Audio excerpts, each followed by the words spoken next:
Olá, pessoal, sejam muito bem-vindos e muito bem-vindas a mais um episódio do RH Cast. Eu sou a Jéssica Martins, sou CEO da People Academy, uma escola que desenvolve e acelera competências de negócio e lideranças de RH. A gente também fala para lideranças da sua organização, então se você precisar de ajuda para desenvolver executivos, lideranças médias, lideranças de base, a gente está à disposição também para poder te ajudar. Vou deixar inclusive um link aqui na bio não, na verdade, né? Na descrição, para você acessar e conhecer um pouco mais sobre o nosso trabalho, caso você ainda não conheça. O episódio de hoje a gente vai começar com o Murilo, ele está representando a Biuni. Ele é um pouquinho diferente, não Murilo, né? Mas o nosso tema hoje, normalmente a gente está conversando com RHs aqui, para falar tecnicamente sobre os processos de gente, mas hoje a gente vai entender um pouquinho a cabeça do founder, né? Como pensa, como nascem os produtos, quais são as dores e os amores de ser fundadores, até mesmo para você entender e se conectar um pouco mais com essa lógica e com esse pensamento. Querido, seja muito bem-vindo, obrigada pelo seu tempo. Se apresenta pra gente. Eu que agradeço, Jéssica. Bom, apresentando rapidamente, como a Jéssica comentou, sou fundador, então não sou da área de RH, mas estou aqui, inclusive, para aprender muito sobre essa temática, que para a gente, tanto para mim, para o Marcel, que é meu sócio, assim, para a gente é uma avenida de crescimento ainda que a gente precisa aprender nesse nicho. E eu sou o fundador da Biuni, mas já tive algumas outras experiências anteriores, sou engenheiro de formação. Engenheiro de quê? Eu sou engenheiro de computação. Fiz ali na USP, no interior de São Paulo, em São Carlos. E foi entrei em 2012, mas aí demorei, comecei vários outros projetos ali durante a faculdade também, inclusive a Biuni eu comecei durante a faculdade, e depois a gente, enfim, me formei, e aí realmente começamos a focar mais no negócio da Biuni. E desde então, sempre fui um amante de tecnologia, então para mim, casar negócios com tecnologia sempre foi tudo que eu tentava me envolver, eu tentava colocar tecnologia de alguma maneira, né? E aí eu fiz uma graduação sanduíche durante esse período da graduação, fui morar fora nos Estados Unidos, tive essa oportunidade de ficar lá, e lá consegui ver várias oportunidades, inclusive que foi a semente da Biuni, que hoje basicamente a gente resolve problemas gigantescos da jornada de áreas de RH, de marketing, mas sucesso do cliente também, na hora de comprar produtos personalizados e brindes, armazenar esses produtos e depois distribuir tanto para o Brasil e mais 120 países pelo mundo aí. E como nasceu, assim, qual foi a dor que você sentiu lá atrás para poder criar a Biuni? Olha, uma história interessante. Como eu comentei, quando eu fui nos Estados Unidos fazer essa parte da graduação lá, eu já fui muito no foco de tentar captar algumas coisas diferentes que tinham lá nos Estados Unidos que o Brasil não tinha. E uma delas foi justamente quando eu conheci a Bookstore lá na faculdade. Uhum. Então, não sei se você já teve a oportunidade, Jéssica, mas quando você vai nas universidades lá, até na empresa, eu conheci também um centrinho lá, uma loja do Google lá, quando eu também conheci o Vale. Cara, é um shopping center voltado para produtos do campus, né, da universidade, do time de futebol, às vezes do curso da pessoa, ou dos times de futebol americano, beisebol e outras coisas. Lá eles se orgulham das faculdades que eles fazem, né? Das universidades que eles estudam. E eles entendem produto de uma maneira um pouco diferente. Eu vejo que essa parte de marketing deles, né, de como realmente mostrar a sua marca para fora, tanto isso para fãs, mas para colaboradores, coisa do tipo, eu vejo que eles enxergam isso de uma maneira um pouco diferente. E não à toa, os investimentos acabam também sendo muito altos, né? Então você entrava lá, era quase uma loja de varejo da C&A, de uma Renner, só voltado para produtos da universidade. Então, você via roupa de cama da universidade, roupa para cachorro. Que isso? E eu achei aquilo incrível. Eu fui anotando várias ideias que eu via lá fora, uma delas foi essa. Então isso foi em 2014, 2015. E aí, voltando depois, que é louco para empreender aqui no Brasil, conversei com o Marcel, a gente começou uma outra empresa, uma franquia anteriormente. A gente teve uma franquia semelhante ao modelo de negócio do iFood. A gente teve a Delivery Munch, que era a Delivery Munch Equifome voltada para o interior do Brasil. A gente teve algumas unidades da Delivery Munch lá no interior de São Paulo. E aí a gente começou a ver justo esse gargalo de produtos, como que para os restaurantes era ruim. Cara, comprar uma embalagem para o lanche. É um trabalho assim herculeano, não tem o site do cara da embalagem, o WhatsApp né, eu fico sempre dando nome para as pessoas, geralmente para as personas. O seu José não tem um site legal, ele não tem um número do WhatsApp, ele não tem um SDR, um pré-vendas. Então é sempre aquela coisa muito informal, só que a gente tinha uma base de 500 restaurantes ali, somando todas a região, E, cara, todos eles precisam de embalagem, precisa de caixa para pizza, e você acaba tendo que ir para esses fornecedores. E aí eu juntava, né, eu e o Marcel, a gente discutindo novos negócios, eu juntava essa deficiência de fornecedores, a gente tentando pensar em um negócio próprio, e aí juntou essa ideia dos Estados Unidos, cara, e se a gente começasse a estruturar esse mercado de produtos promocionais, de produtos personalizados das universidades aqui na América Latina. Quando foi isso? Isso foi 19, a gente começou a franquia em 2017, a gente começou inclusive a fornecer esses produtos para os restaurantes na época, então embalagem, copo, cara, um monte de coisa a gente começou também a levar dentro do modelo de negócio que a gente estava da Delivery Munch ali. E aí nessa a gente começou na verdade, ajudar todas essas atléticas, grêmios estudantis, até a universidade. A gente chegou a fechar um grande projeto com o Mackenzie aqui em São Paulo também. Desde comprar todos esses produtos, então todos os produtos que o Mackenzie precisava lá, desde a mochila, um chinelo, uma caneta, voltado para o público universitário deles ali, desde o professor até um aluno de graduação, eles conseguiam comprar isso com a gente. E aí depois isso também ficava armazenado com a gente num centro de distribuição, e por fim a gente conseguia distribuir também de uma maneira, tudo conectado em transportadoras para o Brasil. E aí a gente viu que o que a gente estava resolvendo para um nicho, a gente começou a falar com o gerente da Móvel na época, do iFood, que a gente tinha alguns colegas e amigos. Não, como que você compra aí no RH, né, na época da pandemia, foi ali 2021, a gente ficou um ano nesse nicho universitário, né, metade de 2019 até final de 2020.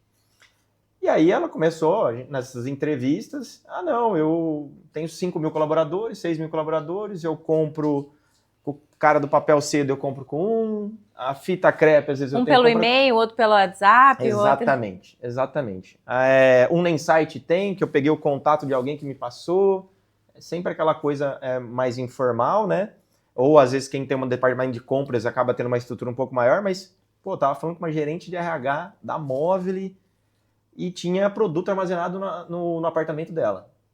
No final das contas era isso. Aí a gente falou, pera, se a gente já está resolvendo para um nicho, se uma Móvel, né, que na época agora o iFood, tá tendo esse tipo de desafio, cara, você imagina o tanto de outras empresas, não vou nem falar de PMS, mas o tanto de outras empresas que também vão ter esses desafios ali internamente, né?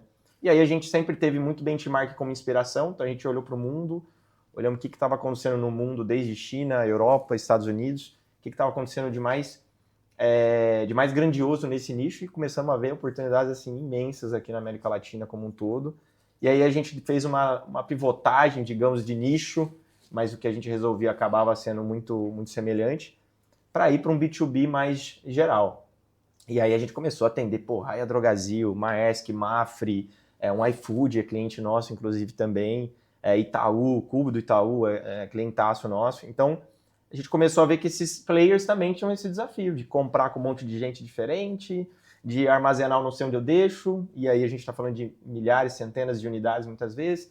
Como que eu distribuo? Como que eu trago números para isso, para produto físico? Será que o produto que eu estou fazendo para o meu cliente está fazendo sentido, ou só estou jogando produto para o mundo e não tá surtindo nenhum efeito? Então a gente começou a ver dentro dessa jornada que tem muita coisa legal para ser feita, pouquíssima tecnologia, baixíssima tecnologia. Enfim, aí basicamente a gente se posicionou como o principal player da América Latina para isso. Eu quero trazer uma observação e quero te ouvir na sequência, até mesmo para trazer um primeiro insight aí para você que é de RH, né, e que trabalha numa empresa, às vezes que é uma startup, né, que está ali, ou está no momento inicial, ou está exponencializando, ou está crescendo. De qual é o papel do fundador, de qual é o papel de quem está à frente desse negócio, né? Seja fundador ou não, a gente vai ampliar um pouquinho, mas vamos trazer para a persona do Murilo aqui. Precisa ter esse olhar para fora, né? Precisa ter esse olhar para mercado, para entender o que está acontecendo fora do Brasil, fora da América Latina, o que a gente tem de tecnologia, o que meu cliente tem de problema, né? Então essa pessoa que conduz o negócio e que está construindo uma jornada de produto tem que estar do lado de fora da empresa. Total. E para essa pessoa estar do lado de fora, olhando para fora, a gente precisa ter um time dentro funcionando, né? Então, se é um CEO, se é um diretor de operações, gerente de operações, se é um sócio que vai olhar para dentro, né? Até essa composição desse lugar, né, onde o fundador ou quem está tocando a empresa ali está, ele precisa ter esse direcionamento. Eu vejo muitas empresas, muito CEOs, você é o CEO? Não, você é o CEO. Muitos CEOs olhando para dentro, né, preocupando com o time, preocupando com gestão, preocupando com como as coisas estão acontecendo aqui dentro, primordialmente, né, e não olhando para fora para aprimorar produto, olhar para crescimento, olhar para concorrente, olhar para tecnologia. E o RH, ele, de forma estratégica, pode influenciar, né, essa pessoa a estar nesse lugar, isso é um ponto.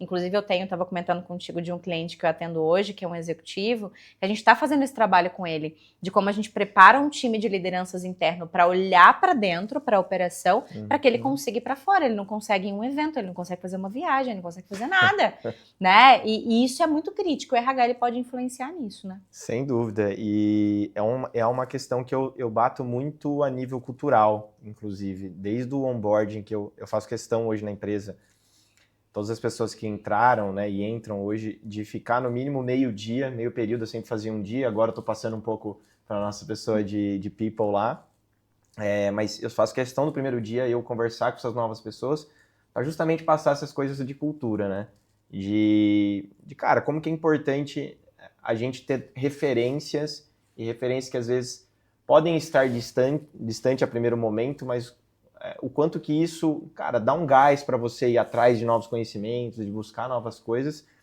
e olhar para fora, principalmente depois desse ponto de inflexão que eu chamo muito na minha vida ali de fazer esse intercâmbio.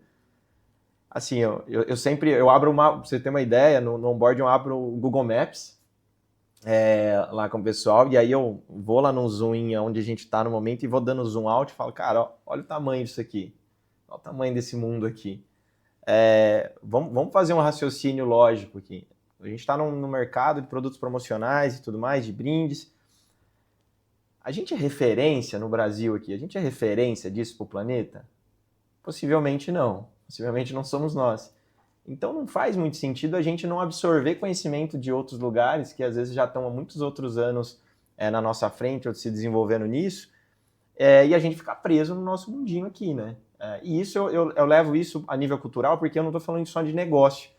Eu amplifico até a nível, cara, você de people. Cara, o Brasil é referência de estruturação de área de people? Possivelmente a gente não é, somos as referências. Não que não tenha pessoas boas, etc. Logística também não, e outras áreas. Mas obviamente que temos muitas pessoas boas aqui que a gente tem que se referenciar.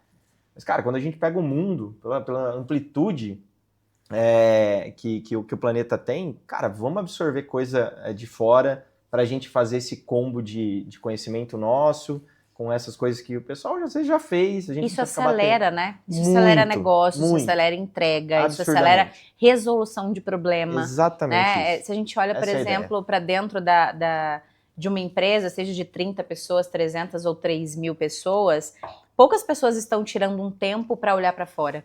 Isso, inclusive, pode ser um elemento de cultura, pode ser uma pauta de desenvolvimento. Ao invés de trazer só treinamento, por exemplo, para dentro da estrutura arquitetura de desenvolvimento, você pode estabelecer que uma parte do mês de todas as pessoas precisa e pode ser dedicada a olhar para fora. É isso. Né? Porque isso, tentar de fato, criar esse framework, né? De olhar para fora, porque isso, querendo ou não, acelera muito o resultado, né? Exato. E aí, nessa jornada que você viveu, né, de descobertas que parece linear, parece simples, parece que foi só isso, né? Foi aqui, viu ali, ajustou aqui, vimos um mercado excelente, crescemos e tá tudo certo, nosso valuation é altíssimo hoje, já posso me aposentar. Parece uma história assim, mas a gente sabe que não é, né? Pensando principalmente em pessoas, né? Eu acho que de produto e negócio deve ter enfrentado certamente muitos desafios também, apesar de ser um bom mercado, mas em termos de pessoas, assim, quando você começou a sentir que você tinha uma dor ali e precisava cuidar? Eu também tenho uma filosofia muito, muito forte em relação a pessoas. Para mim, eu não consigo separar muito pessoas de âmbitos gerais assim na minha vida. Eu vejo que o desafio de pessoas ele começa desde eu escolher um parceiro, até escolher um sócio, depois escolher colaboradores. Eu acho que é meio... Escolher um fornecedor. Fornecedor, nível que você vai atuar com esse fornecedor. Eu acho que pessoas, no modo geral, cara, você vai ter que lidar isso o tempo todo. na sua vida. E... Você já leu Especialista em Pessoas? Como? Especialista em Pessoas, do Thiago Brunet? Já Acho vi. que é um pouco disso, né? Então, Nossa, assim, total. Boa referência. pessoas em todo aspecto, de Exatamente. todo gênero, serão encontradas em todos os lugares. A gente tem Exato. que saber lidar com elas. Então eu não consigo muito fazer essa separação, né?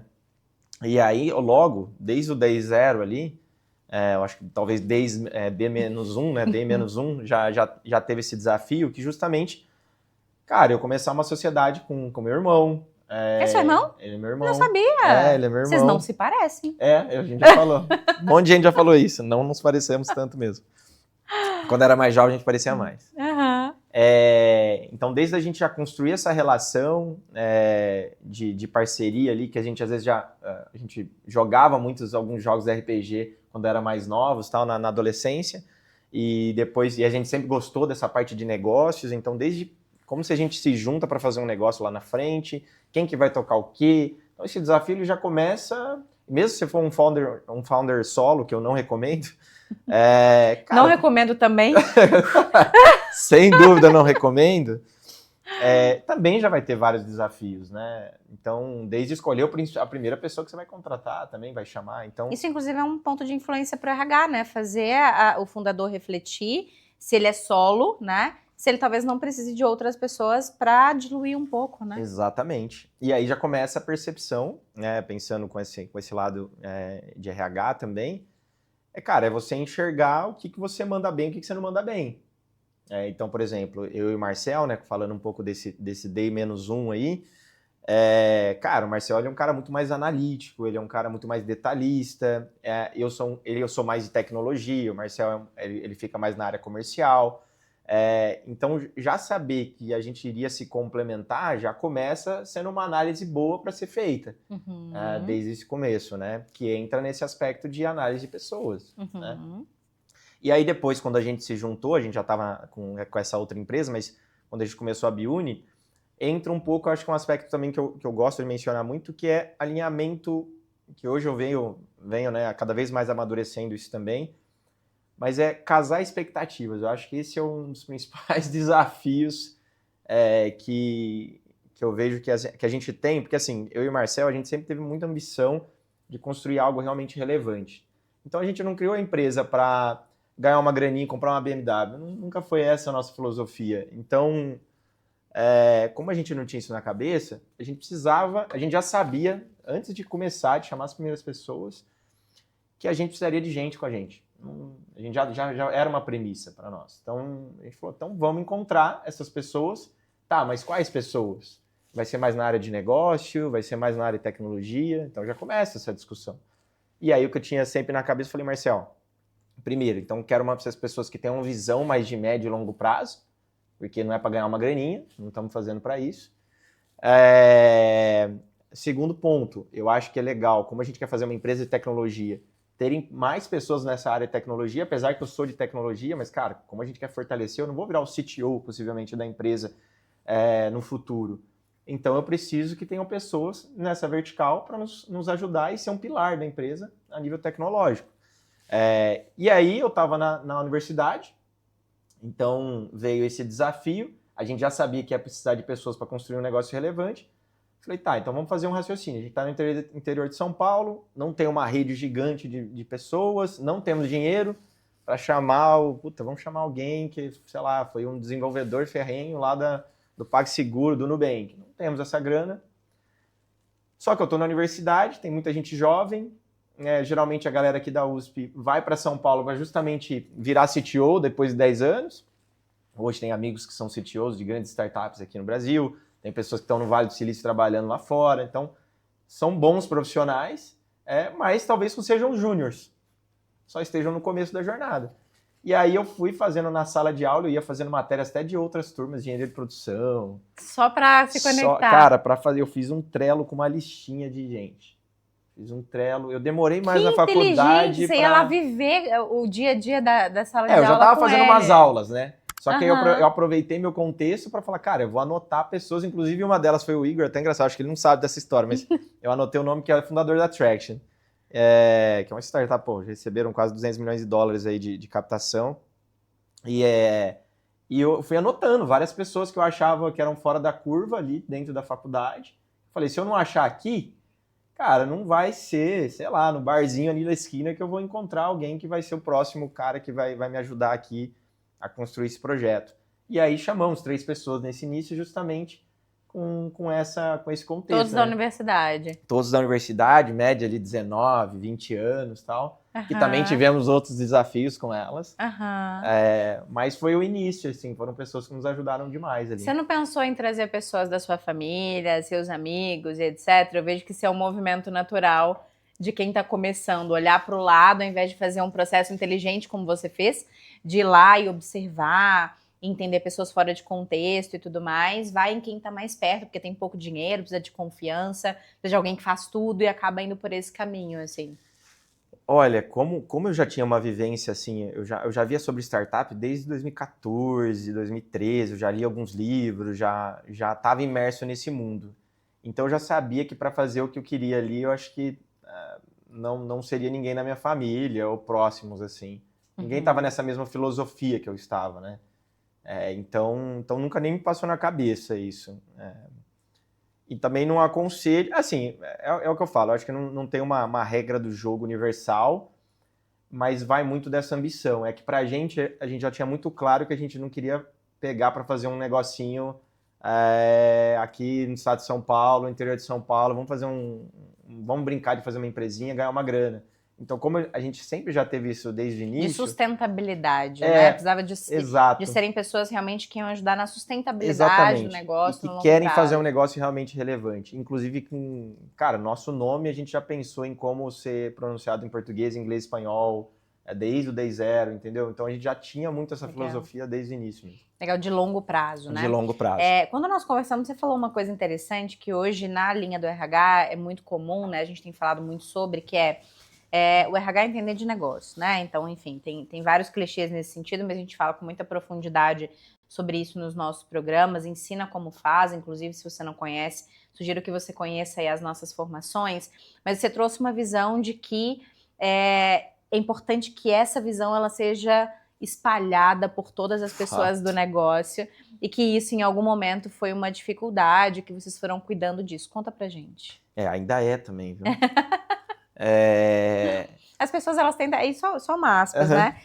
E acho que isso é um problema crônico e muito natural, né? Quando eu olho para mim, como profissional de RH, CLT lá atrás, não era uma percepção que eu tinha. E quando eu olho para as pessoas, elas não estão interessadas em saber... Que louco.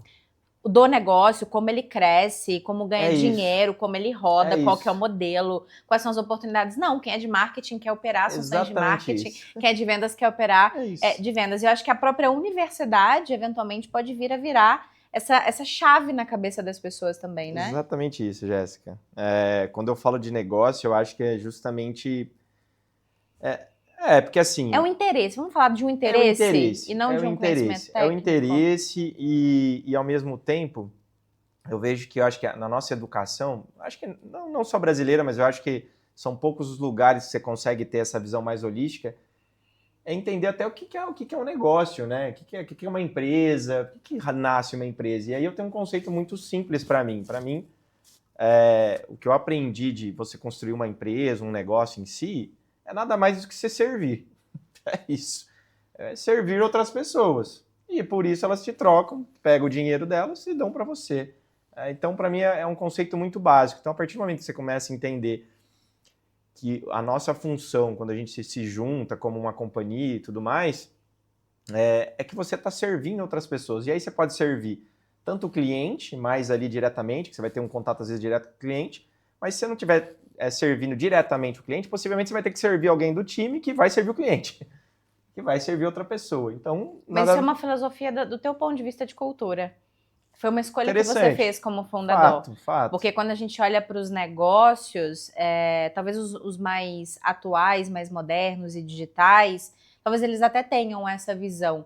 Que normalmente alguns produtos nascem. Tive uma dor e eu quero resolver ela por legitimidade e tudo mais. Mas, no geral, a gente não vê as empresas pensando em servir. Muito menos liderança pensando em servir. E é meio louco isso para mim. De fato, eu vejo pouco. Agora que você comentou, de fato, eu não enxergo tantas pessoas falarem nesse contexto. Porque a partir do momento que você começa a entender fazer empresas, ou enfim, ou trabalhar no modo geral, é nada mais do que você servir outras pessoas, você começa a ter uma ótica de, tá, se eu estou servindo a Jéssica, então, no primeiro momento, eu preciso saber o que você precisa, né?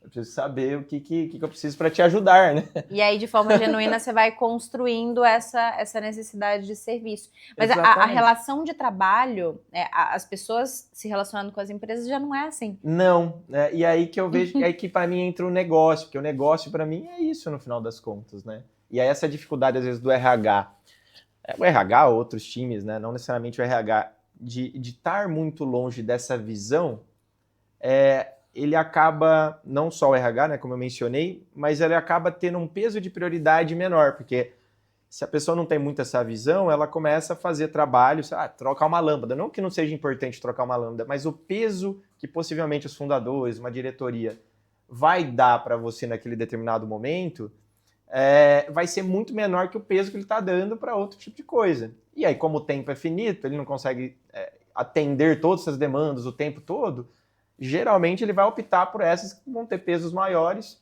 Por uma questão lógica e simples. Por questões lógicas e simples. Então, se você está muito mais próximo dessa parte da régua, que está muito focado em resolver problemas mais pontuais, de limpar alguma coisa, ou de trocar uma coisa, ou mandar uma planilha, possivelmente o peso que vai ser dado para você naturalmente vai ser menor.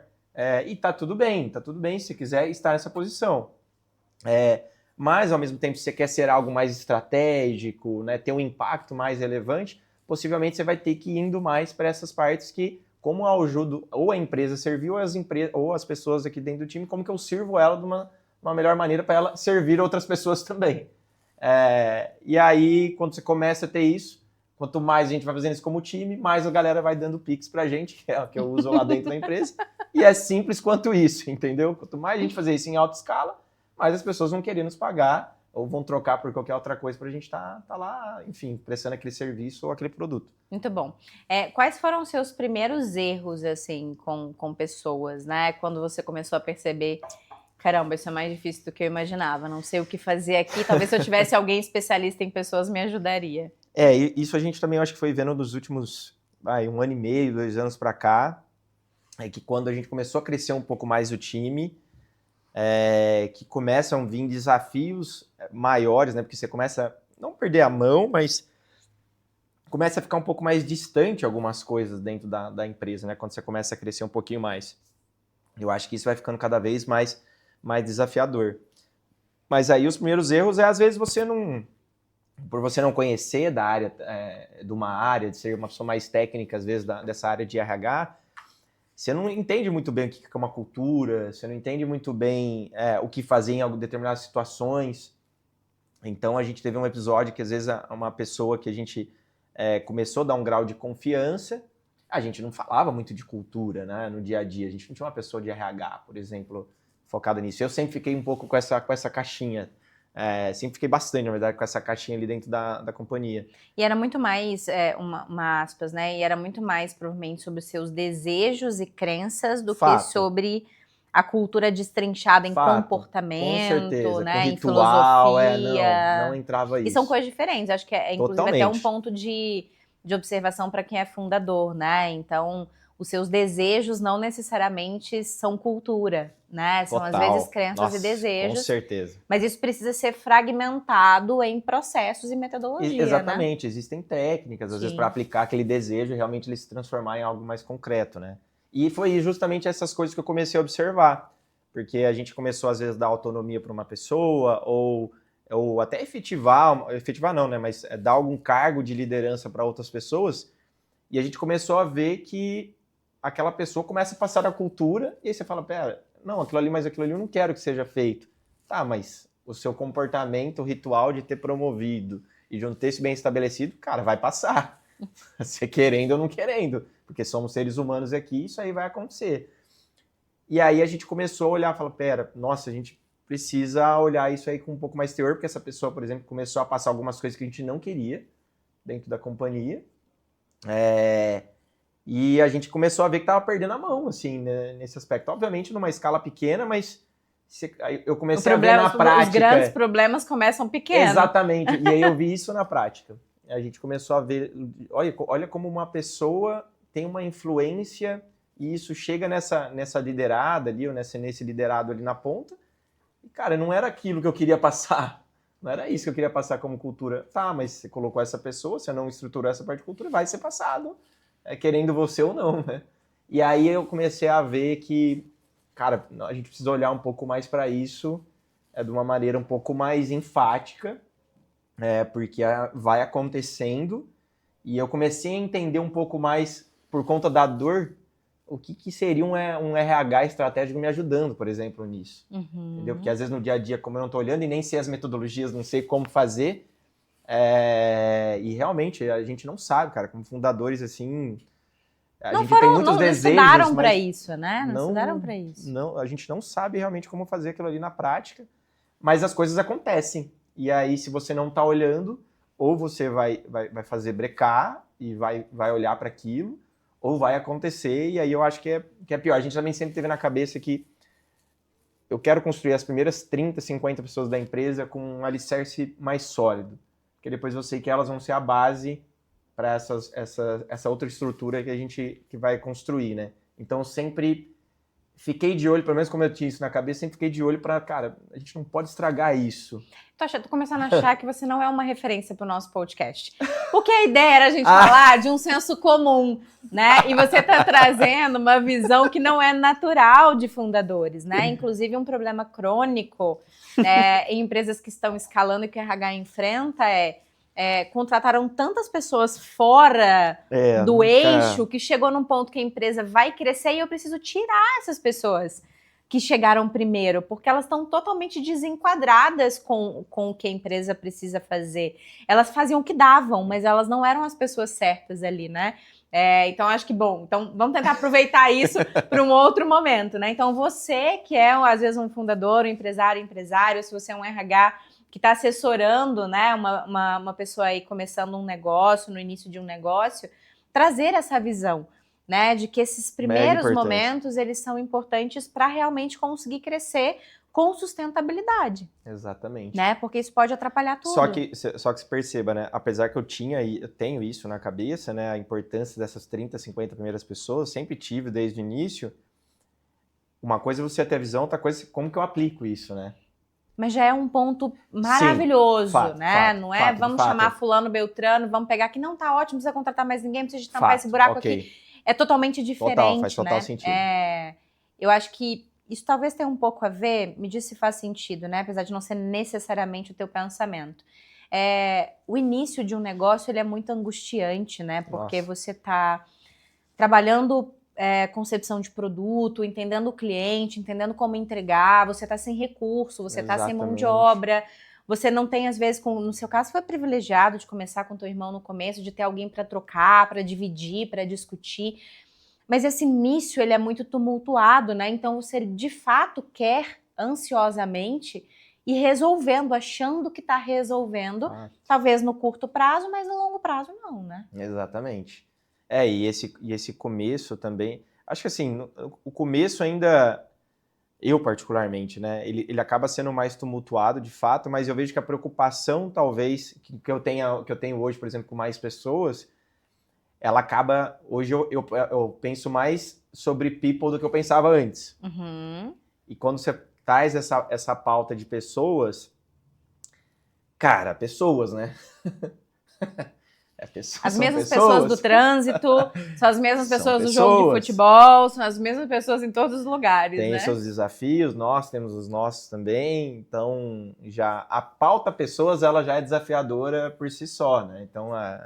Então só de eu ter que pensar nisso mais corriqueiramente do que às vezes eu pensava em tecnologia lá, isso para mim acaba sendo mais desafiador do que eu estava no início lá, às vezes que eu precisava só fazer um novo software ou fazer uma venda que talvez era mais simples, né? Hoje eu vejo que essa complexidade, e pelo menos as referências que eu escuto também, eu vejo que, cara, você vai ficar cada vez mais tempo olhando para isso. Perfeito. E fazendo essas escolhas, com quem que eu coloco aqui, o que o negócio está precisando, que tipo de RH eu vou precisar, quem que são os meus pontos fracos e meus pontos fortes, para eu ter uma pessoa, um braço direito ali nessa parte de people que vai conseguir me ajudar. Então, realmente, eu acho que hoje, apesar de ser mais simples alguns pontos, mas como a pauta é pessoas, ela começa a se intensificar mais, ela não é uma ciência exata definitivamente. Então, se eu pudesse resumir a tua fala, passando uma mensagem aí, né, para os empresários, empresárias, fundadores, é que no começo você passa muito tempo pensando em produto e isso naturalmente você vai diluindo ao longo do tempo, continua pensando, ressignificando, aprimorando. Exato. Mas o seu tempo dedicado a pessoas ao longo do tempo ele vai ampliando e você precisa conhecer mais sobre isso, Exatamente. Se predispor para aprender mais sobre isso. Exatamente. E vai chegar o momento onde você precisa de alguém que é influente, que é fluente, né, em pessoas para poder te assessorar, né? Então, exatamente. Acho que, em resumo, seria isso. Quando nós conversamos, você me disse que tem uma pessoa na sua cabeça, né, que para você é um modelo de RH, que assessora, que ajuda, que você levaria para trabalhar com você cotidianamente. E apesar de não falar quem é, né, eu queria que você pintasse essa persona para poder inspirar as pessoas que estão nos ouvindo a se tornarem algo parecido, né? Então, você como fundador, quando olha para alguém, assim, que é de RH, que você fala, caramba, eu quero trabalhar com essa pessoa, ela vai me ajudar. Quais são as características? O que ela faz, assim? Como que ela te ajuda? Muito boa a pergunta também. Assim, eu acho que tem algumas características que eu enxergo, apesar que eu venho conhecendo mais também da área nos últimos anos, então isso vem modelando, vem modificando conforme eu vou conhecendo um pouco mais. Mas foi um caso emblemático também, que a gente nunca teve muito essa pauta, né? Uns 2 anos atrás a gente não estava com essa pauta tão iminente, e a gente foi num evento aqui em São Paulo e a gente conheceu uma pessoa de people. Inclusive, eu acho que se ela estiver vendo esse podcast vai ser super bacana. E aí, nessa conversa, sem pretensão de contratar uma pessoa, coisa do tipo, ela começou a falar como que foi a trajetória dela, tal. Ela falou que era da área de people. Eu falei, caramba, tal, uma pessoa... Não parecia? Não parecia que era de pessoas? Estava falando de outras pautas? Eu tava sem nenhuma premissa ali na cabeça, sem nenhum julgamento em si, mas me surpreendeu muito quando ela falou que era. E aí, e mais, né? Ela ficou 8 anos trabalhando na Stone, por exemplo, e virou sócia. E a hora que... só que a gente foi batendo um papo antes dela falar isso. Na verdade, eu acho que ela nem me falou, eu acho que eu vi no LinkedIn depois. E aí, pra mim, a hora que eu vi essa conclusão de, óbvio que essa pessoa, não, eu colocaria como sócia também. E ela era da área de people, né? E aí, pra mim, a conversa, eu vi que, deu pra ter uma conversa quase como se fosse uma candidata à minha sócia. Exatamente. É uma pessoa que realmente ela... dá pra ver que ela é de uma área, ou seja, ela é da área de tecnologia ou de marketing, e no caso dela era uma área de people, porque tem coisas da área de people, mas dá para trocar uma ideia genérica com ela de uma maneira ampla e profunda, muitas vezes, né, de negócio. E aí eu achei aquilo ali incrível, falei, putz, olha, uma pessoa dessa aí com certeza vai fazer uma diferença internamente, entendeu? E aí eu comecei a ver a importância que isso tem, a partir daquele momento. Inclusive hoje ela nos ajuda bastante, a gente tem uma mentoria com ela toda semana. E aí o que basicamente a gente viu de característica, né, respondendo a sua pergunta?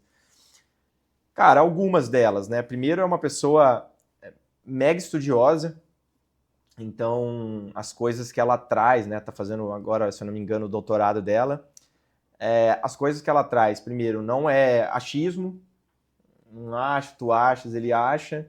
Então isso pra gente é mega importante, porque aí a gente não fica, às vezes, patinando ou fica naquela areia movediça de um negócio que às vezes não vai fazer sentido. E conecta com o teu valor de sustentabilidade. Exatamente, perfeito. Eu nunca tinha linkado isso, mas faz sentido. Então esse eu acho que é um primeiro pilar. O segundo é que ela entendia o negócio da Stone. Então ela entendia os fundadores, ela entendia as características dos fundadores, então ela sabia muito essa parte cultural, que os 6 fundadores... Então, praticamente era um braço direito dos fundadores, o André lá da Stone, fizeram uma baita numa empresa, né, abriram capital e coisas do tipo.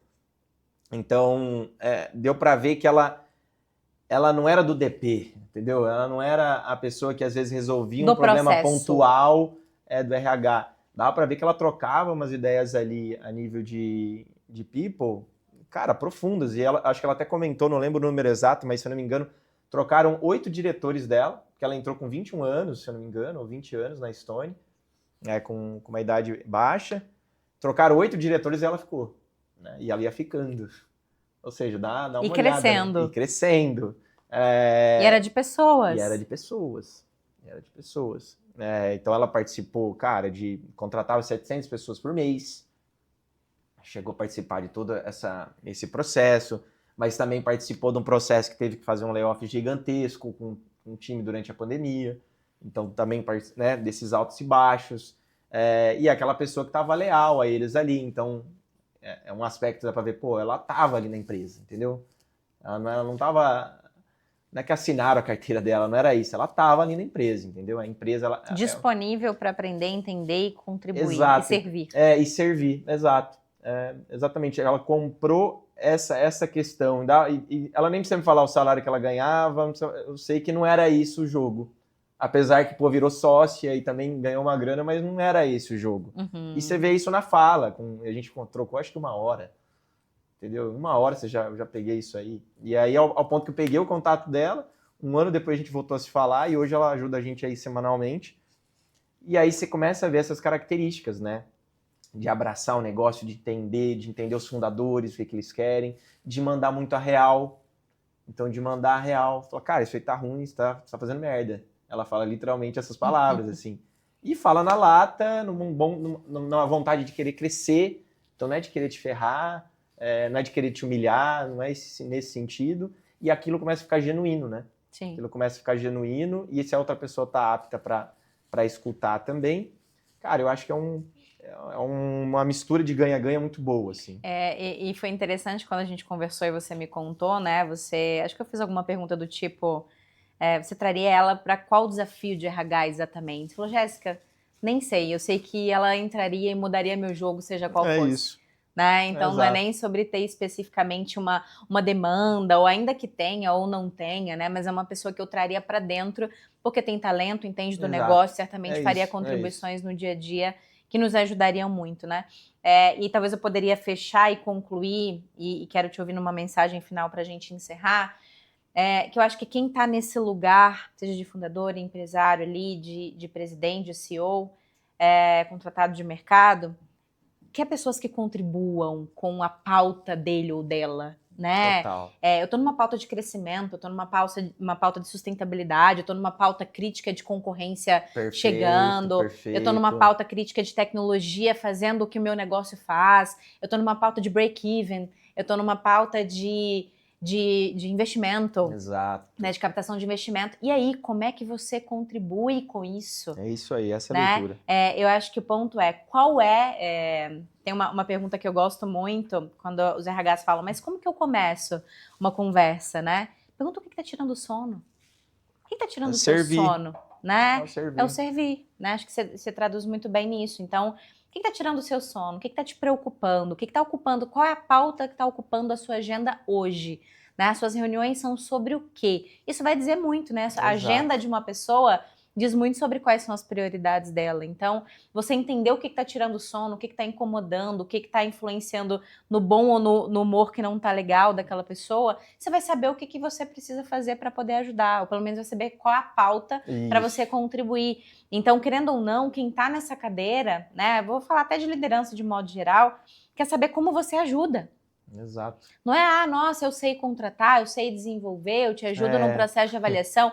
Eu acho que tudo isso ele é tangencial, ele é a forma... É importante também, mas importante, é tangencial. É a forma como você às vezes vai usar, o que você vai usar para contribuir, mas não importa se o nome é avaliação de desempenho. Exato. Ele quer saber como você vai me ajudar no final do dia. Né? Então, o que você vai usar para fazer, se é mágica, avaliação de desempenho, contratação, ou seja o que for, isso não importa. Né? Isso é um cardápio seu, eu brinco muito da questão do cardápio, né? Isso é um cardápio que você pode acessar e escolher qual é a melhor refeição você vai ofertar, né? De acordo com o vinho que a pessoa gosta. Então, qual vinho você gosta? Eu gosto desse. Então, deixa que eu vou escolher aqui o melhor risoto para harmonizar com o vinho que você escolheu. Então, acho que focar no problema. Qual é o problema que você tem? Deixa que eu vou te ajudar a resolver. né? Até eu acho que, fazendo um gancho nisso que você comentou, acho que para quem já estudou vendas, tem uma etapa na vendas ali, que inclusive é uma das primeiras, que é a qualificação. Perfeito. O que é a qualificação muito bem feita, né? É justamente, vou dar um exemplo simples aqui, que talvez a maior parte da audiência vai se colocar nessa posição. Imagina, eu vou comprar um carro. Cara, eu não entendo nada de carro. Beleza, eu entendo minimamente alguns pontos e tudo mais. Imagina eu chegar numa agência de carros, comecei a ver, eu sei que existe Honda, então agora tem BYD, agora tem Toyota, e começo a entender sobre isso. Se esse vendedor, ou essa pessoa que está lá, ela não começa a entender por que eu quero carro? Para fazer uma pergunta, cara, por que você quer um carro? Você quer um carro mais para colocar sua família? Você quer um carro que você viaja muito? E olha que pergunta genérica, cara, totalmente ampla, e você consegue ter uma visão do que está acontecendo. Exatamente, ali, né? de entender exatamente por que o cara está lá. É pelo status? Às vezes, beleza, pro status. Cara, acabei de ganhar uma bolada ali agora e eu quero ostentar. Cara, eu quero um carro, para mim é uma conquista de vida, é um troféu praticamente. Beleza, então, ou seja, conforto, não sei o que, talvez seja de menor. Se você não entende isso, e aí a gente fala isso também para os nossos vendedores lá, se o vendedor ele não entende isso, mas também vale para a liderança, vale para a pessoa de RH, se ela não entende a liderança dela, o fundador ou o cliente, como que você vai oferecer um carro? Eu não consigo. Tantas opções, né? Tantas opções de porque carro. você vai começar a falar do freio ABS e pro cara não é isso, entendeu? E você só vai saber se é isso ou não questionando, perguntando, entendendo quais são as dores que você mencionou e tal. Sem isso, você vai possivelmente perder o tempo dos dois e você vai vender, você vai tirar pedido. Possivelmente você vai mais tirar pedido. Ou foi mais o cara que comprou do que você que vendeu, né? E tem um aspecto interessante, essa conversa fluiria por muito mais tempo, mas eu acho que tem um ponto interessante, aí peço licença e com todo respeito para falar sobre vocês, fundadores, embora eu seja também, né? Mas que muitas vezes vocês, às vezes, também não sabem o que quer. Não, com certeza, a maior parte, na verdade, do tempo. Então, assim, existe uma dor, e aí, talvez cliente de modo geral, né? Existe uma dor que eu não sei como tratar, mas eventualmente eu acho que é isso ou aquilo, né? Claro. Isso acontece muito com liderança. Então, estou sobrecarregado, preciso de contratar. Mas espera, não necessariamente, né? Pode ser que você precise de mais tecnologia, pode ser que você precise se preparar para fazer uma gestão melhor das pessoas que você tem. Exato. Pode ser que você precise tirar alguns excessos aqui no seu time e ampliar a senioridade desse time. Exato. Pode ser que você não tenha clareza suficiente da direção e está gastando muito tempo com coisas que não precisam. Exatamente. Pode ser que você está cansada ou está cansado, né? Então está sobrecarregado porque tem outras coisas na sua vida. Alternativas, né? E a demanda era contratação. Exatamente. Aí se a pessoa de RH ela só segue isso aqui, perceba que é o cara do carro. Eu quero muita segurança. Aí você vai lá e compra um carro sem airbag, sem nada. Eu vou lá, não, me dá esse XPTO aí, esse carro X. A probabilidade de não ter segurança, porque você não entende, é muito alta. Então, o vendedor... Aí é a capacidade do vendedor te questionar, né? Ou da pessoa de RH e falar, mas por que você quer essa pessoa?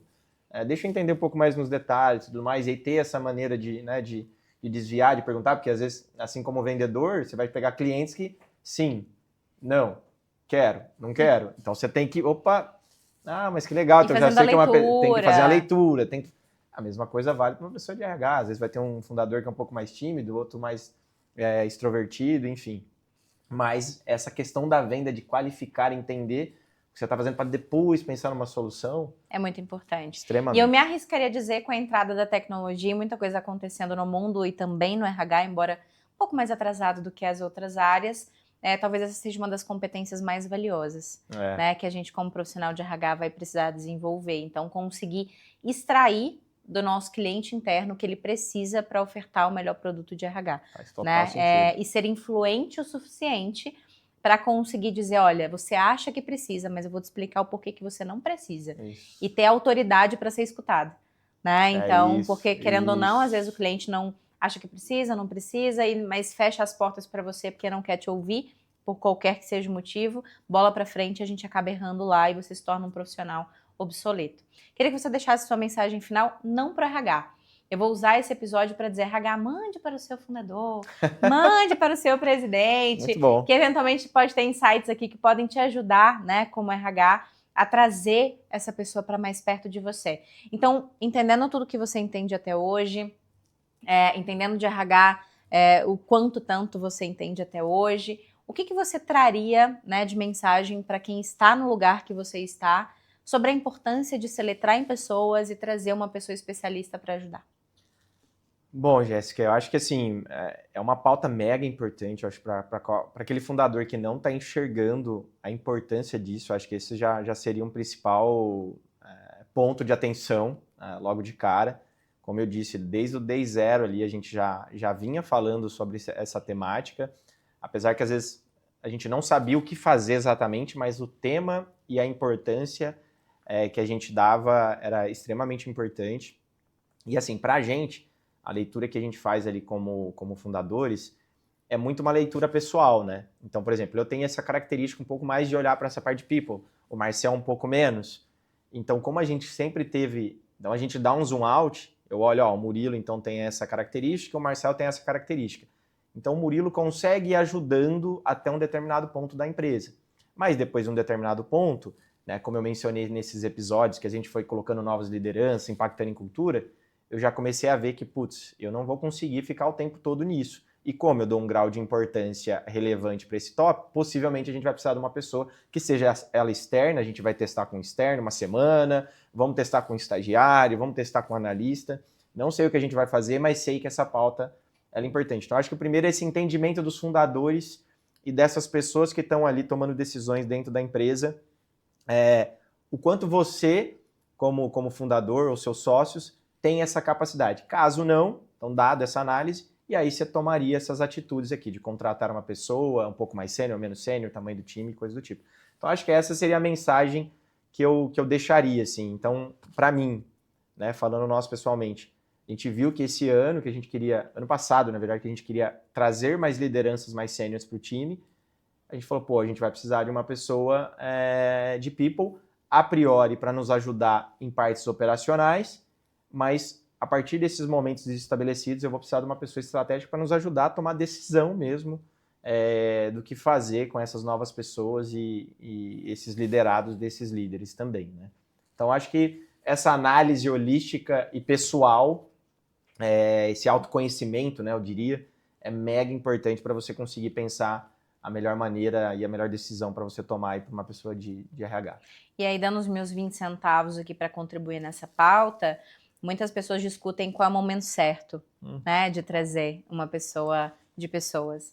E eu poderia dizer que isso é absolutamente variável, né? Por quê? Eu acho que você trouxe alguns elementos importantes.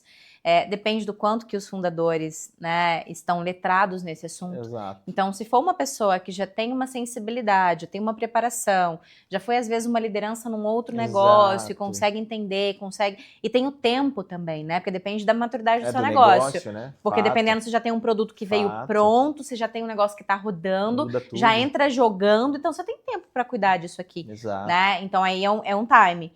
Se você vê que os fundadores não têm esse letramento, começa a ter um desafio de pessoas, estão mais focados no produto ou no crescimento, aí é um outro time, né?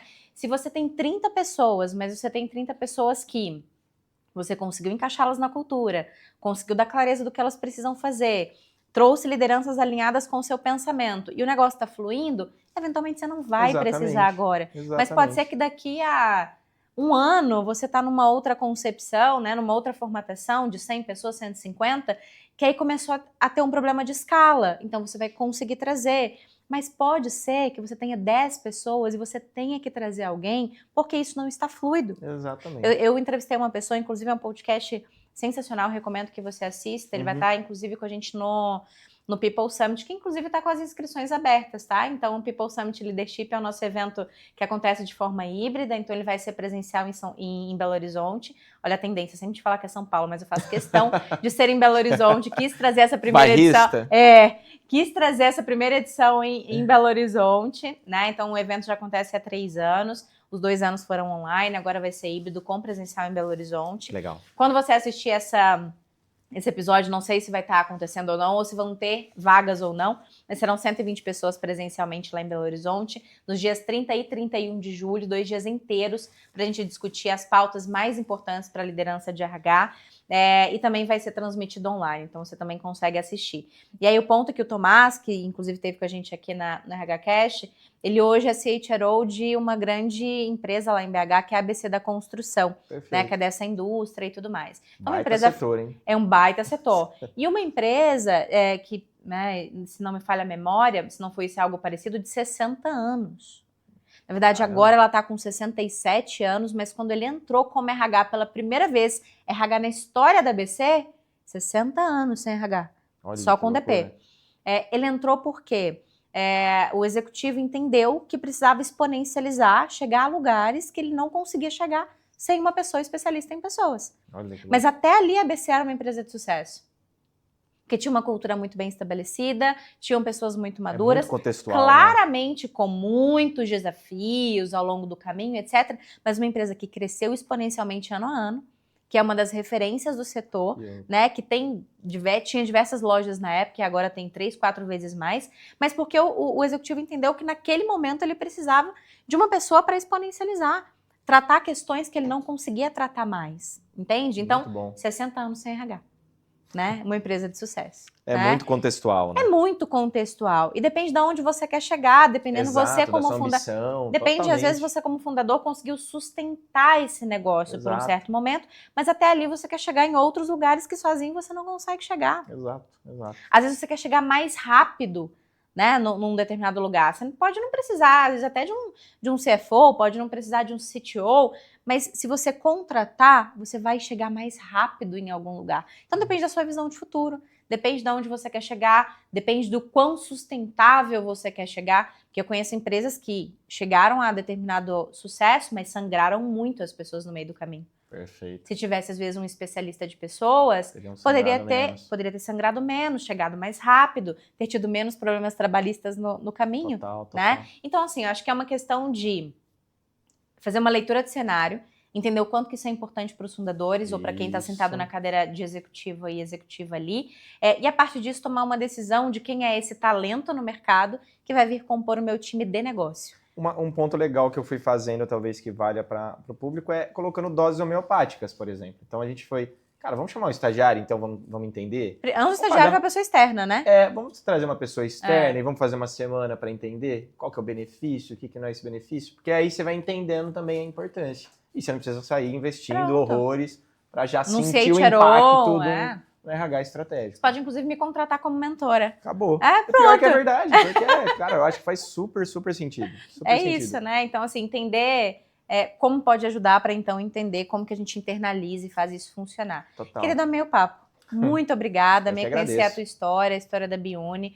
Inclusive, vocês são um grande parceiro aqui da People Academy, né? Estiveram com a gente ali no HR. Espero que estejam em outros eventos também. Com certeza. Né? Eu fico muito feliz de quando a gente tem parceiros que eu vejo que são sustentáveis. Recentemente conversei com uma empresa que ainda não é parceira, mas já quero falar sobre ela, que tem um time de fundadores muito consolidado, uma preocupação muito grande com o cliente, de entregar uma ferramenta que realmente vai ajudar, que tem um time de suporte que ajuda o RH. Então eu gosto de ver essas empresas que realmente estão preocupadas em servir.